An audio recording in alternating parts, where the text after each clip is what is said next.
இன்று உலகம் அழகை தேடியும் கவர்ச்சியை தேடியும் ஓடிக்கொண்டிருக்கிறது. நண்பர்களை சிந்திக்க வேண்டும்.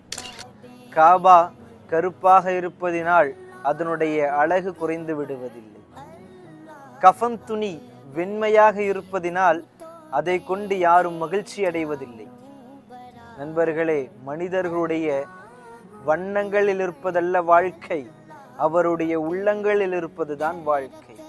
அதை புரிந்து நடந்தோமேயானால் வாழ்க்கையிலே எந்த விதமான சண்டை சச்சரவுகளும் வராமல் அல்லாஹு தாலா நம்முடைய உள்ளங்களை பார்த்து நம்முடைய அமல்களை ஏற்றுக்கொள்கிறான். நண்பர்களே, அதை தான் நபி ஸல்லல்லாஹு அலைஹி வஸல்லம் அவர்கள் சொல்லித் தருகிறார்கள். அல்லாஹு தாலா உங்களுடைய தோற்றங்களையோ உங்களுடைய உடல்களையோ பார்ப்பதில்லை, மாறாக வலாக்கின் யன்துரு இலா குலூபிக்கும் வ அமாலிக்கும், உங்களுடைய உள்ளங்களை பார்க்கிறான், உங்களுடைய செயல்களை பார்க்கிறான். நண்பர்களே, நம்மை படைத்த இந்த அகிலத்தை படைத்த இறைவன் நம்முடைய உள்ளங்களை பார்க்கிறான்.